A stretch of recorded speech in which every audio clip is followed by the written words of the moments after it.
Coloca el tablero en el centro de la mesa. Cada piloto toma un coche de carreras del color que elija junto a su tablero de piloto, su peón de caja de cambios y sus 12 cartas de velocidad. Además, cada piloto toma las 3 cartas de mejora inicial del mismo color. Consulta el tablero para saber cuántas cartas de motor forzado y cartas de estrés debe añadir cada piloto a su coche. Coloca tu tablero de piloto frente a ti, baraja tus 12 cartas de velocidad junto con tus 3 cartas de mejora inicial y tus 3 cartas de estrés para formar tu mazo de cartas y ponlo boca abajo en el espacio izquierdo de tu tablero de piloto. Pon tus 6 cartas de motor forzado boca arriba en el motor, el espacio central de tu tablero de piloto y tu peón de caja de cambio en la primera marcha. Deja las cartas de estrés restantes boca arriba y cerca del tablero formando una reserva. Coloca al azar los coches de carreras en la parrilla de salida, uno a uno, ocupando las casillas en orden ascendente para determinar el orden de los jugadores en la primera ronda. Roba 7 cartas de tu mazo y ponlas en tu mano. Esas son las cartas que tienes a tu disposición para la primera ronda de la partida.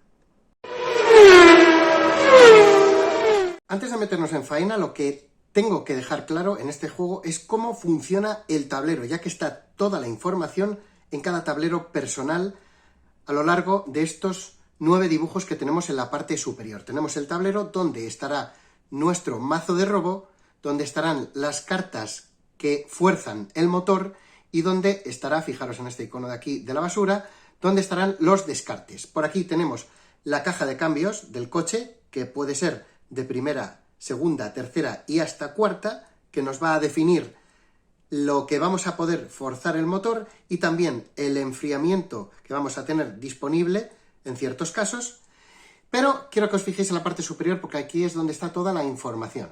En primer lugar, vemos todos los pasos de los que costaría un turno de juego para un jugador.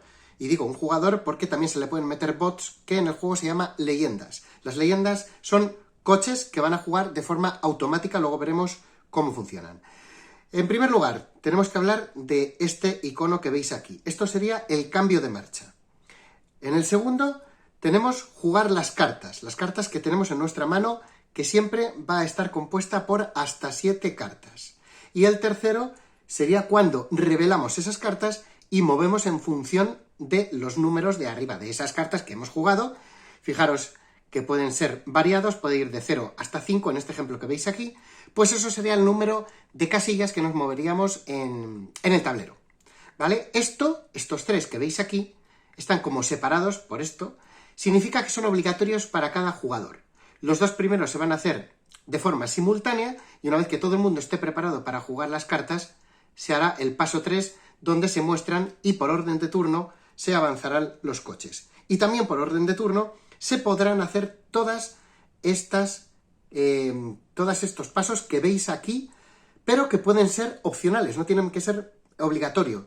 De ahí que por eso venga aquí una admiración, otra admiración y otra admiración. Y aquí no viene. Sin embargo, en el número 9 sí que es obligatorio también porque va a ser robar cartas del mazo hasta que se tengan 7. Es decir, estos 4 pasos que veis aquí son obligatorios y los 5 del medio son opcionales.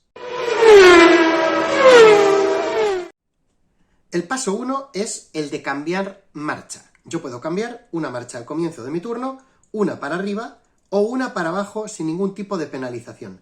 Pero tengo la opción de o bien subir 2 marchas, pero si hago esto tendría que pagar una carta con la que fuerzo el motor y desplazarla a la zona de descartes, o también tengo la opción, por ejemplo, imaginaros que estoy en cuarta, de bajar 2 posiciones, 1 y 2. También forzaría el motor y tendría que pagar esa carta a mis descartes.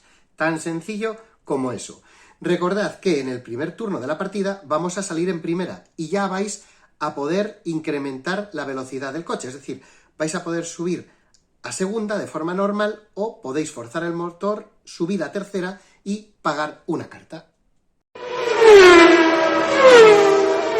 El paso 2 sería el de jugar cartas. Todos también simultáneamente vamos a jugar cartas de nuestra mano. ¿Cuántas cartas jugamos? Pues depende de en qué marcha vamos con nuestro coche. Si yo, por ejemplo, imaginaros siguiendo este ejemplo, comienza la partida, estoy en primera, subo a tercera, fuerzo el motor, por eso está esta carta aquí, pues esto me quiere decir que puedo jugar 3 cartas, es decir, cartas jugadas igual al número de marcha en la que voy.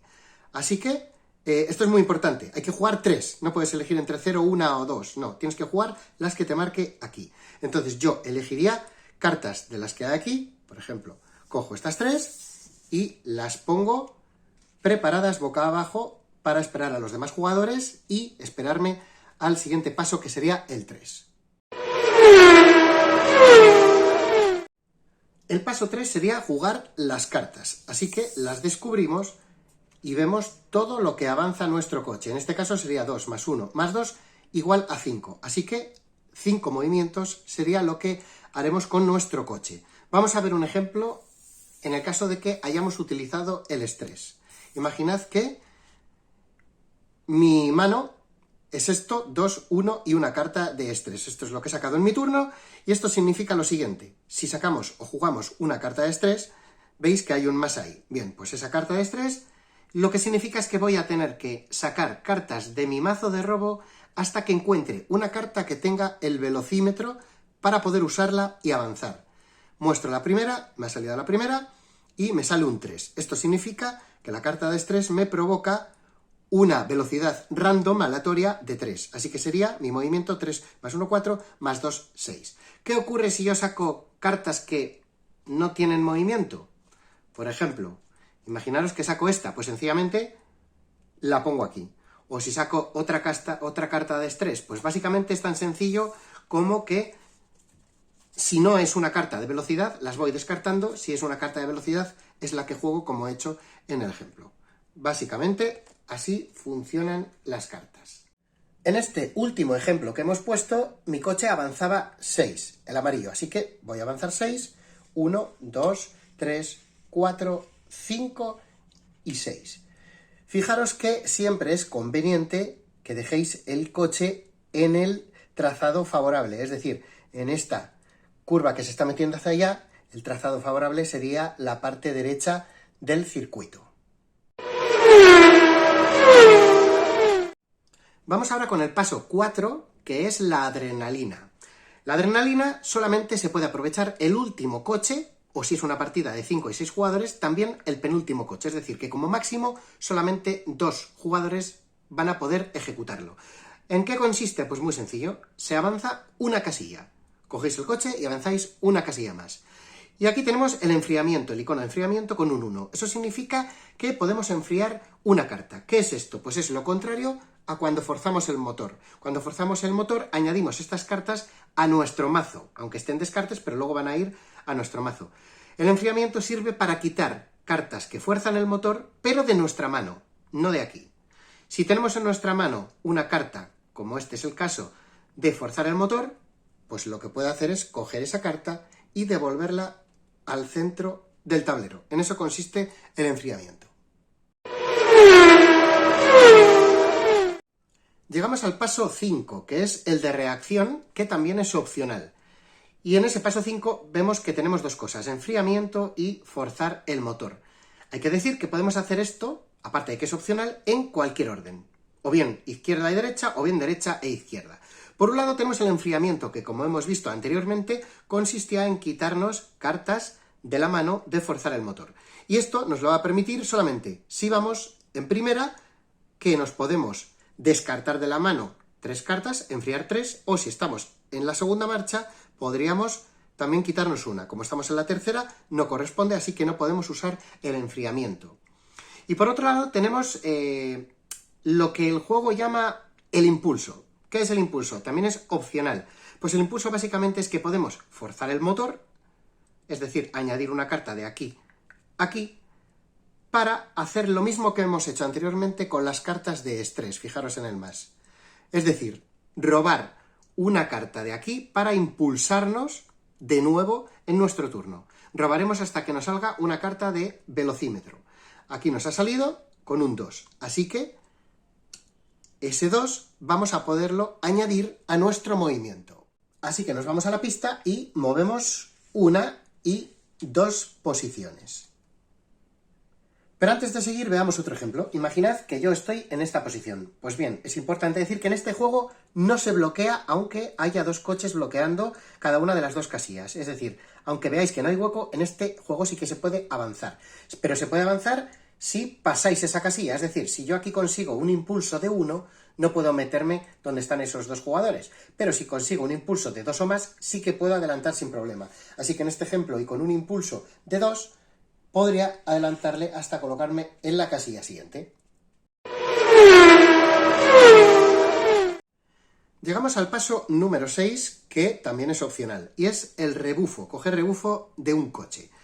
Hay dos circunstancias en las que esto puede pasar, o bien cuando estamos al lado en paralelo de un coche, o bien cuando estamos justo detrás de un coche. En los dos casos podremos avanzar 2 casillas.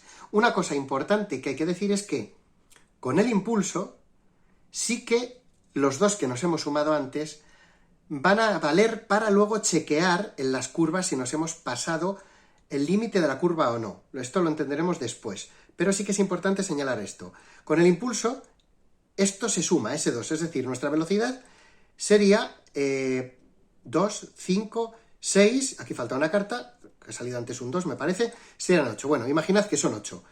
Ese 8 es con la velocidad que entraríamos aquí en esta curva.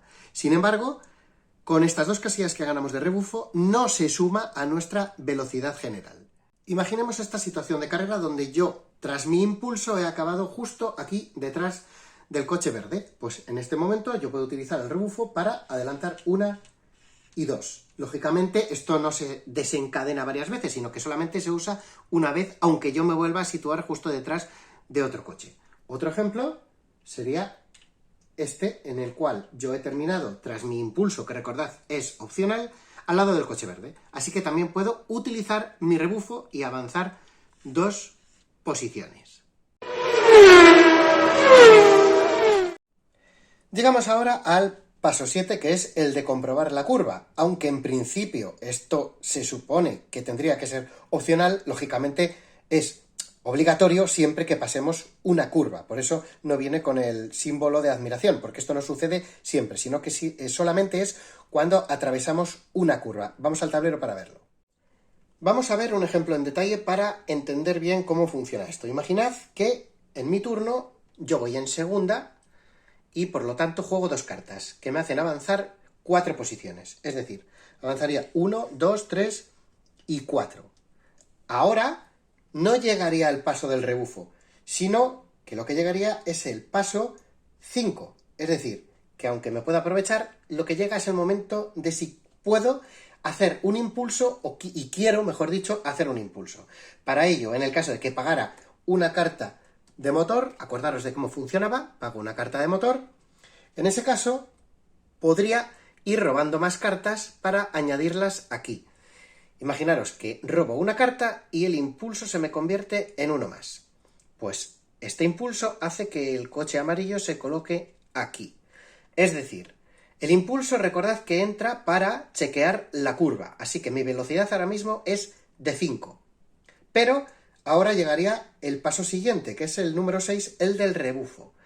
Como estoy en el rebufo del coche rojo, me puedo aprovechar también para adelantarle 1 y 2 posiciones. Y ahora ya he superado la curva, así que tengo que chequear la velocidad de esa curva.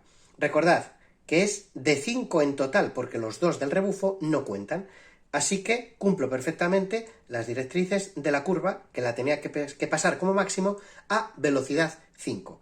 ¿Qué ocurre si en el caso de que yo pasara a una velocidad superior, por ejemplo, me ha salido un impulso de 6, fijaros, entendedme que esto, claro, hace rebobinar toda la jugada, a lo mejor no cogía el rebufo, pero bueno, creo que con el 4 me quedaba aquí, si hubiera sido un 6 me ponía aquí, o sea que también aprovechaba el rebufo y me hubiera puesto incluso aquí mejor.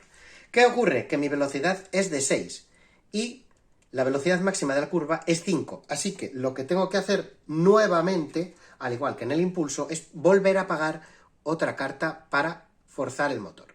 En el posible caso de que yo atraviese 2 curvas en un solo turno, imaginaros que yo aquí avanzo 1, 2, 3, 4, 5, 6, 7, 8 y 9 casillas, he superado esta curva y he superado esta curva, tendría que chequear contra las 2 curvas independientemente. Es decir, he ido a 9, me he pasado esta de 5, tendría que pagar 4 cartas de forzar el motor.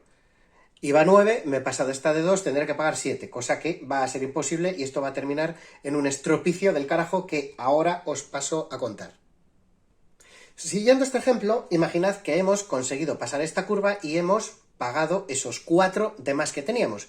Pero aquí, lógicamente, no vamos a tener más cartas, no nos quedan más cartas que pagar. Pues en ese caso, lo que tendríamos que hacer es pagar todas las cartas posibles, es decir, dejaríamos toda nuestra zona central sin estas cartas, ya que irían todas a descartes, y luego lo que hacemos es coger y colocar el coche justo en el sitio anterior de la curva donde nos hemos salido, es decir, en esta zona de aquí. Una vez que hemos hecho esto, lo que tenemos que hacer es ganar cartas de estrés que cogeremos del mazo y robaremos y colocaremos en nuestra mano una carta de estrés si estamos en primera o segunda marcha, o 2 cartas de estrés si estamos en tercera o cuarta marcha. Y por último, lo que haremos es colocar el peón de la caja de cambios en la primera marcha. Y así llegamos al paso 8, al penúltimo, que es el de descartar. Bien, todas las cartas que he jugado durante este turno me van a los descartes. Y ahora, opcionalmente, puedo descartar cartas de mi mano, sabiendo que no puedo descartar ni las de estrés ni las de motor forzado. Así que lo que voy a hacer es, por ejemplo, quitarme la del 0, que no me avanza nada, y la dejo en el descarte. Así sería como termina el paso número 8 de descartes. Y por último sería el paso número 9, que es obligatorio, que es robar cartas hasta que se tengan 7. Tengo 3, así que robaría cartas 4, 5, 6 y 7. Y con esto terminaríamos el turno. Y ahora vamos a explicar ciertas cosas que hay que saber a lo largo de la partida. Imaginad, por ejemplo, que estamos robando cartas hasta tener 7, ahí hay 4, no tenemos el mazo disponible, necesitamos 2 más, así que cogeremos los descartes, los barajamos, los colocamos aquí y ya podemos otra vez rellenar nuestra mano hasta 7. Vamos ahora con un caso especial. Imaginemos que vamos en cuarta y nuestra mano de 7 cartas nos han salido 5 de forzar motor. Aunque yo reduzca a tercera, no voy a ser capaz, fijaros que no tengo aquí cartas de motor forzado, no puedo bajar a segunda, pues en este caso tengo que jugar 3 cartas. ¿Qué ocurre? Porque no tengo 3 cartas para poder jugar. Pues bien, en ese caso jugaría todas las posibles, es decir, la del 3 y la del 0, y también añadiría, aunque esto no se puede hacer en teoría, pero en este caso sí, porque es una excepción, una de forzar motor. Sin embargo, me penaliza el juego, primero, bajándome a primera, y segundo, no moviendo el coche se queda donde está. Lo que sí que puedo hacer al final en el turno 8 es descartar estas 3 cartas, ya que de otra manera no sería posible hacer esto. Así que esto se iría para acá. Y ahora ya podría volver en el paso 9 a robar otras 3 cartas para mi mano. Y lo más importante de todo, ¿quién gana en el juego? Pues el que gana no es el primero que atraviesa la meta, aunque más o menos es parecido.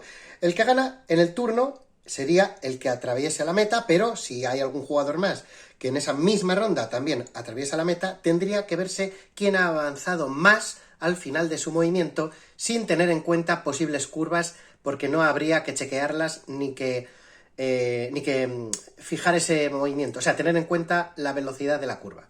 Así que, viendo un ejemplo, imaginad que el coche amarillo mueve todo esto y acaba ahí. Y el coche rojo, en la misma ronda, mueve todo esto y acaba ahí. Pues en ese caso, el primero sería el amarillo y el segundo el rojo. Aquí no podemos utilizar el rebufo. ¿Qué ocurre? Si el rojo hubiese acabado aquí, pues también acaba segundo, porque en este caso siempre el que está en el mejor hueco de la trazada sigue siendo, al igual que en toda la partida, el primero. Es decir, en la partida, no lo he explicado, pero lógicamente va por turnos. Va por turnos y primero le toca al que esté más adelantado. Y en el caso de que haya 2 coches en la misma casilla, en el mismo grupo de casillas, el que primero va es el que tiene el mejor trazado. O sea, está la posición limpia del circuito. En este ejemplo que veis aquí, primero sería el amarillo, segundo sería el rojo y tercero sería el verde. Así que durante la partida, Tened en cuenta eso porque es exactamente igual que al final de ella cuando se chequea quién ha ganado. El movimiento hasta el final no hay rebufo y no tenemos que tener en cuenta las curvas. Y en el momento que esto suceda, pues vamos colocando los coches cada uno en su posición. El primero, el segundo y el tercero. Y ahora vamos a explicar cómo funciona el módulo de leyendas, que es bastante sencillo. Lo único que tenemos que hacer en cada uno de los turnos es mostrar una carta. Y ahora vamos desde el jugador, o mejor dicho, desde el bot verde, luego seguiría el rojo y luego seguiría el amarillo. Lo primero que tenemos que fijarnos es si el coche, el verde, ha superado la línea de leyendas. En este caso, antes de la curva, la línea de leyendas está aquí. El verde lo ha superado, así que lo que nos tenemos que fijar es en la velocidad de la curva y dónde está el color verde, el casco del color verde. Aquí está justo debajo del 3, así que el movimiento que le corresponde es el de la curva más el del diamante que está encima de su color, es decir, 5 más 3, 8. Así que el corredor verde, 1, 2, 3, 4, 5, 6, 7 y 8. Movería hasta ahí.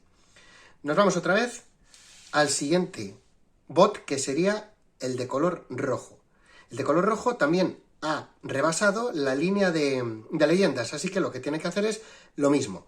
5 más 3. Movería también 8. 1, 2, 3, 4, 5, 6, 7 y 8. Y por último, el amarillo. El amarillo no la ha rebasado todavía, así que el amarillo primero tenemos que chequear si es capaz de hacer todo su movimiento. Su movimiento sería de 14. Pues contamos. 1, 2, 3, 4, 5, 6, 7, 8 y 9. Lo rebasa, así que no puede hacerlo. La segunda opción es que tiene que moverse hacia el diamante que está justo encima suyo. En este caso, el amarillo se movería a la zona de la posición de la casilla 1. Así que su movimiento va a ser este que veis aquí. De todas maneras, deciros que, como veis, los números que están alrededor del circuito siempre os anticipan lo que queda hasta la curva. Así que podéis fiaros, contar y sumar en base a estos números que hay aquí.